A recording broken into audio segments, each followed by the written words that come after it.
வணக்கம் மக்களே! இன்னைக்கு நம்ம லஞ்சுக்கு வந்திருக்கோம். நம்ம வீட்ல என்ன ஸ்பெஷல்ன்னு பாருங்க.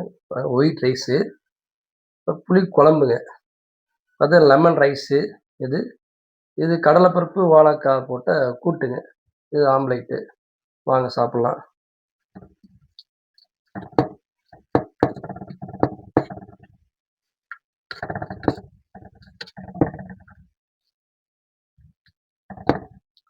புளிக்குழம்பு அருமையா இருக்குங்க. Lemon rice. லெமன் ரைஸ் கூட அந்த வாழைக்காய் கூட்ட வச்சு அப்படியே வச்சு சாப்பிட்டோம்னா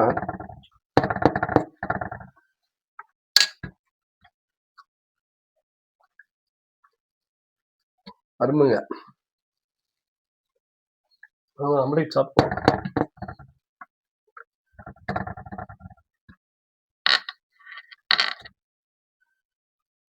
இன்னைக்கு எல்லாமே அருமையா இருக்குங்க. பாய்.